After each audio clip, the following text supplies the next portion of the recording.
do you agree with Harry Browne's Libertarian resolutions? So I read through these Libertarian resolutions. Let me just bring them up. And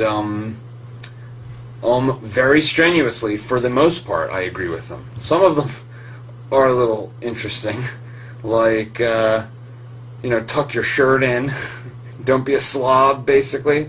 It's a little bit of a strange, paternalistic resolution. But there's a bunch of these that I think, I myself have spent some energy trying to put forward and encourage people that I know that believe in libertarian philosophy and libertarian way of looking at how to make the world a better place to do. So, number 5, I resolve to be compassionate and respectful of the beliefs and needs that lead people to seek government help. I don't have to approve of their subsidies or policies, but I don't acknowledge that But if I don't acknowledge their needs, I have no hope of helping them find a better way to solve their problems. A nice way of putting this, which is what I like to talk about a lot, is that we have to have empathy for other people.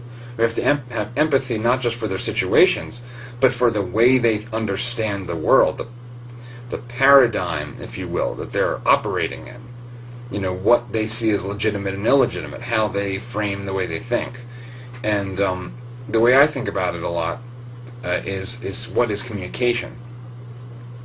And I think a lot of libertarians and people that call themselves objectivists and tend to be a very logic oriented people.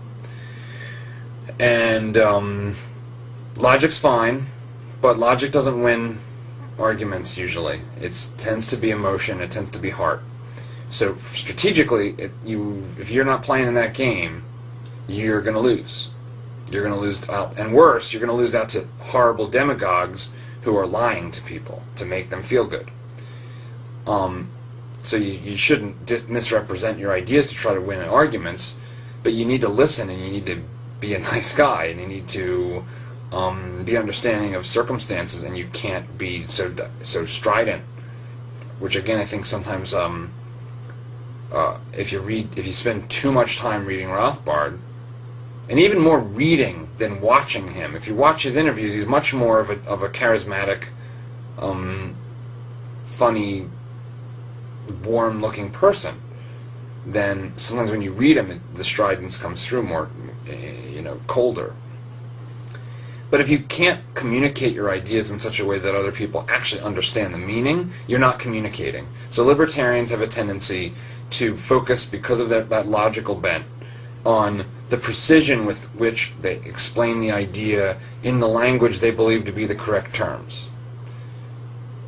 Nobody cares about that. People want to understand the idea, the concept, the point, the conclusion. And if you can't get them there because you're not communicating in a way that fits with the way they understand, you're failing. You're not communicating. It's like you're speaking literally different languages. So, when in Rome, do what the Romans do. Speak like the Romans speak. And when you're talking to somebody who has wildly different views than you, spend more time listening than talking. And get a sense of where they're coming from first. And then find the ways in which you can work through those views and introduce the ideas that you think make more sense to you, but in a way where they get it. And where they're not repulsed or recoil back and they shut their brain off. Because if they do that, it's your fault. It's your fault first. And that's, to me, the biggest point. And so I think most of Harry Browne's libertarian resolutions are good. So check those out on fee.org.